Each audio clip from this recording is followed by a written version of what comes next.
Assalamualaikum warahmatullahi wabarakatuh. Waalaikumsalam warahmatullahi wabarakatuh. Selamat pagi anak-anak. Pagi Bu. Bagaimana kabarnya hari ini? Apakah sehat selalu? Alhamdulillah baik. Alhamdulillah. Semoga kita sehat semua ya.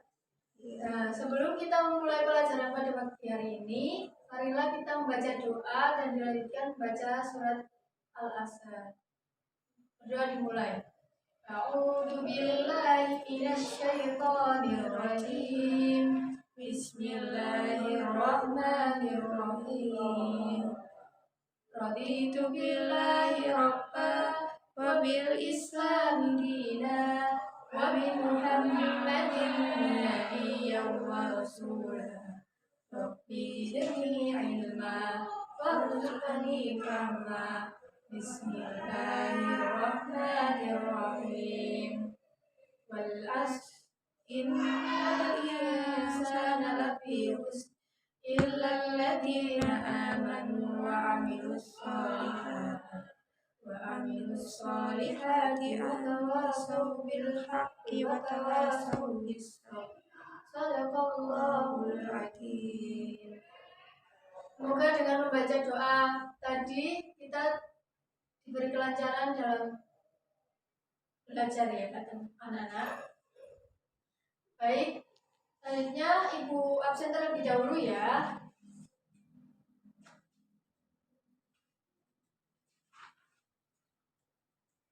Yang pertama Risla. Hadir Bu. Sifna. Hadir Bu. Ya. Baik, di minggu lalu kita sudah mempelajari bab tentang berintegritas dengan sifat amanah dan jujur. Nah, di pertemuan kali ini kita akan mempelajari tentang 3 macam sholat sunnah berjamaah. Apa saja? Yaitu yang pertama, sholat gerhana.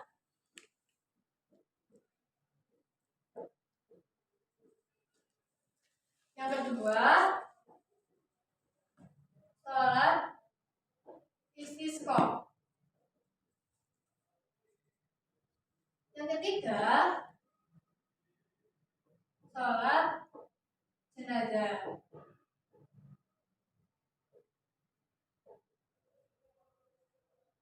Nah, apakah anak-anak sudah tahu apa perbedaan dari sholat sunnah yang 3 ini? Apa saja? Kalau sholat gerhana apa? 2 rakaat Bu. Ya, betul. 2 rakaat.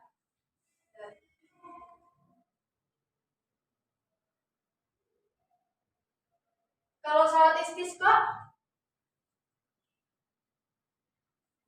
Ada khutbah setelah sholatnya. Betul.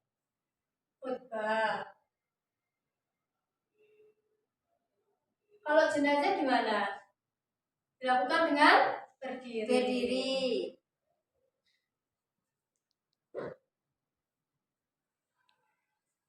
Jadi tidak hanya ini aja, yaitu kalau sholat gerhana itu dilakukan 2 rakaat dan 4 kali rukuk. Kalau sholat istisqa yaitu sholat yang meminta hujan, jadi kita harus banyak-banyak beristighfar.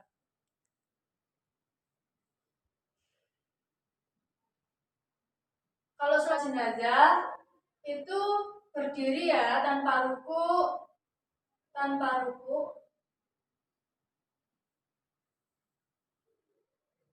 tanpa sujud. Nah, apa saja pengertiannya? Yaitu sholat gerhana. Sholat gerhana dalam fikih dikenal dengan istilah sholat khusyufain, yang berarti sholat 2 gerhana atau sholat yang dilakukan pada saat terjadi gerhana. Meskipun itu gerhana matahari, gerhana bulan, itu kita dianjurkan untuk sholat gerhana. Selanjutnya, hukum sholat gerhana ini bagaimana? Yaitu sunnah muakkad, yang artinya sangat dianjurkan. Nah, pelaksanaannya ini bagaimana? Yaitu dengan berjamaah. Kalau dilakukan dengan sendiri pun tidak apa-apa, tetapi sangat dianjurkan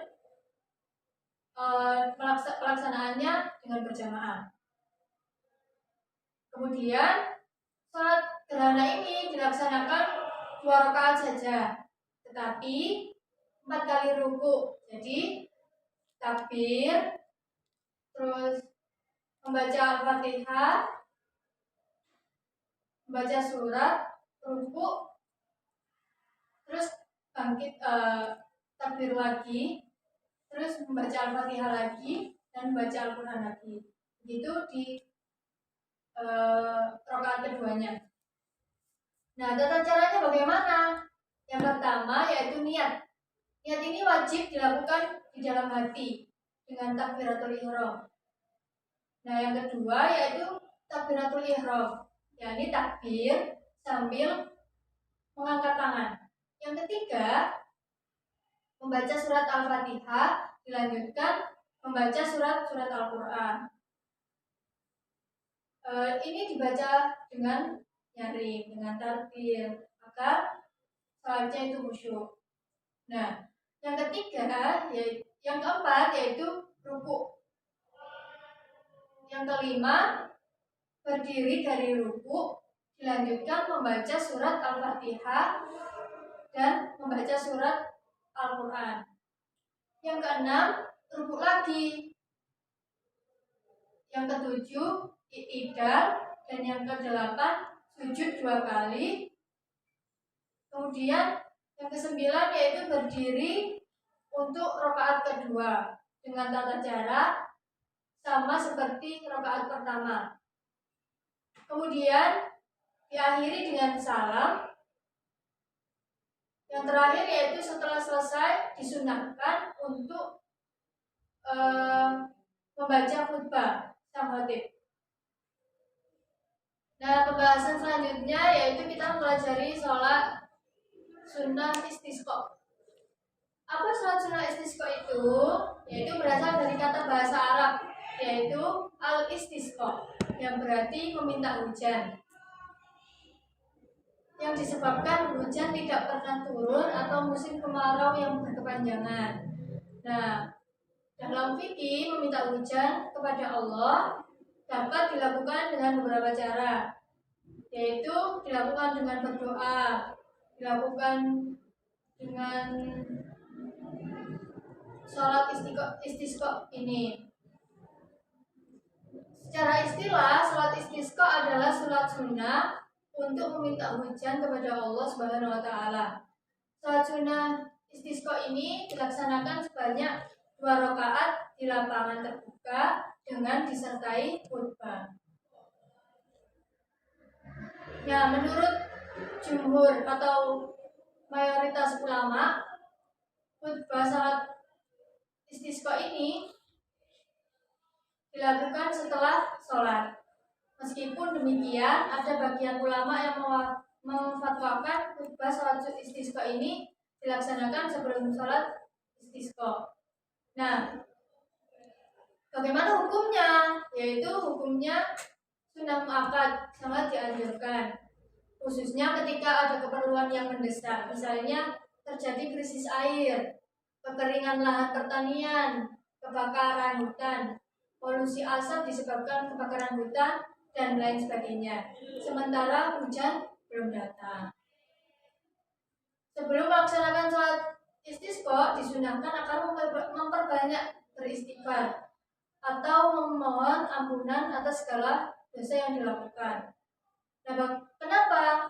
Karena bencana kekeringan dan tidak datang hujan yang berkepanjangan pada dasarnya disebabkan oleh perbuatan manusia yang dilakukan oleh manusia itu sendiri, baik dosa yang berhubungan secara langsung dengan terjadinya bencana seperti penggundulan hutan, pembakaran hutan, dan produksi emisi karbon atau dosa-dosa lain yang diperbuat oleh manusia. Karena itu, selain anjuran untuk beristighfar, maka kita dianjurkan untuk bersedekah dan beramal soleh. Tujuannya adalah untuk menyucikan hati dan mendapatkan keridhaan dari Allah SWT. Nah, salah satunya yaitu puasa 4 hari secara berturut-turut, yaitu 3 hari sebelum pelaksanaan sholat istisqa dan 1 hari pada waktu pelaksanaan sholat istisqa. Nah, pada pelaksanaan sholat istisqa disunahkan pula untuk mengenakan pakaian yang digunakan sehari-hari.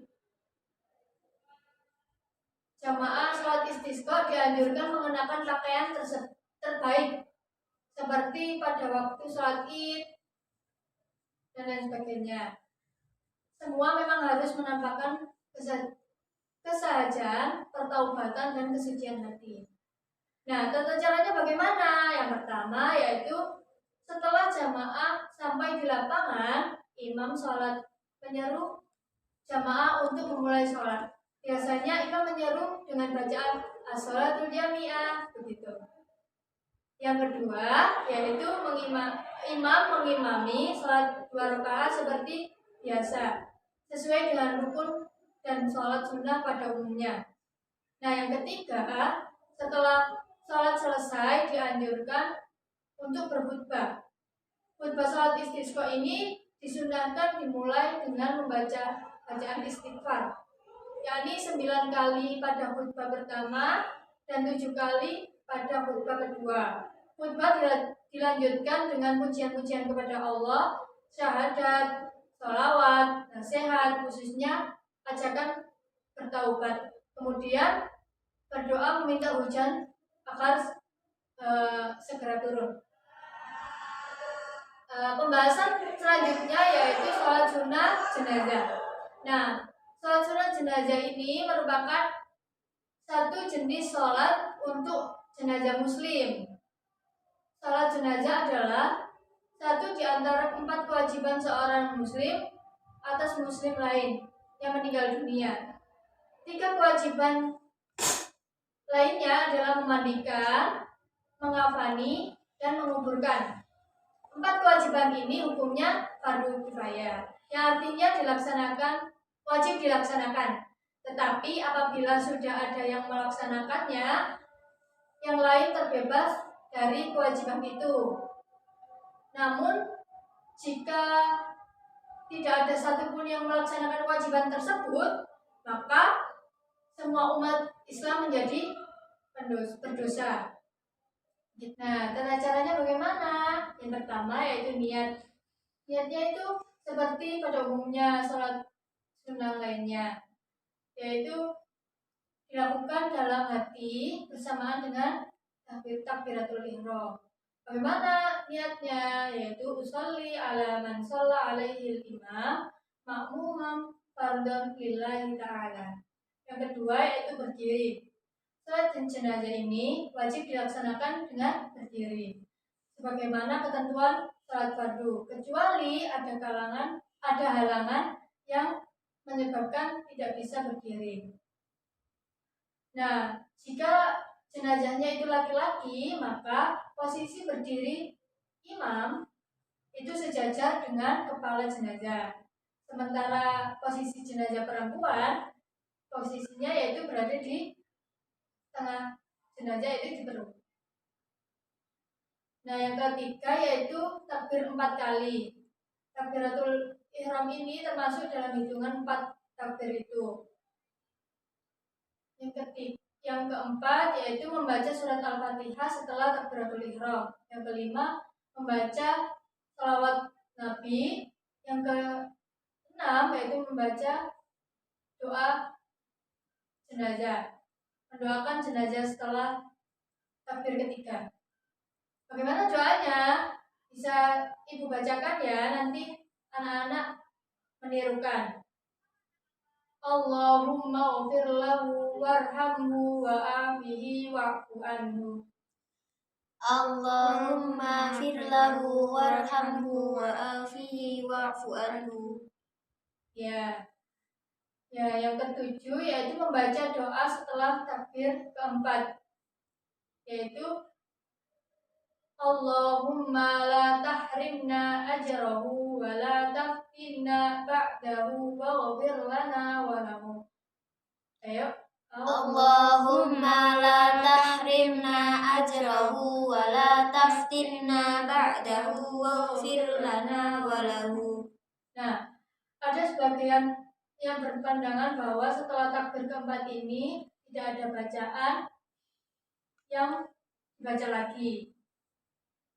Ada juga yang menyatakan bahwa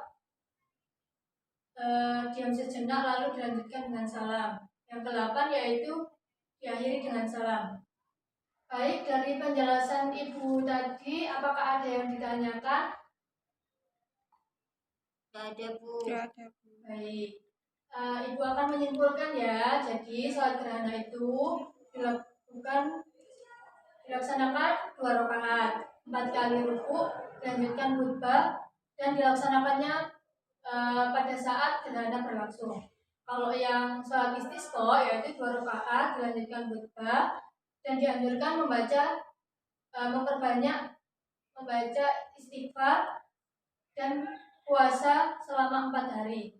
Nah, yang sholat sunnah jenazah yaitu dilakukan 4 kali takbir, berdiri tanpa ruku dan tanpa sujud. Sekian untuk pertemuan hari ini. Tugas selanjutnya yaitu dilihat di aktivitas 2. Nanti setelah ini bisa dikerjakan di rumah masing-masing dan dikumpulkan di minggu depan. Apakah ada yang ditanyakan? Tidak. Baik, mari kita akhiri pembelajaran pada pagi hari ini dengan membaca doa kafaratul majelis. Bismillahirrahmanirrahim. Subhanakallahumma wa bihamdika asyhadu an la ilaha illa anta astaghfiruka wa atubu ilaik. Amin. Alhamdulillah. Semoga kalian sehat selalu. Wassalamualaikum warahmatullahi wabarakatuh. Waalaikumsalam warahmatullahi wabarakatuh.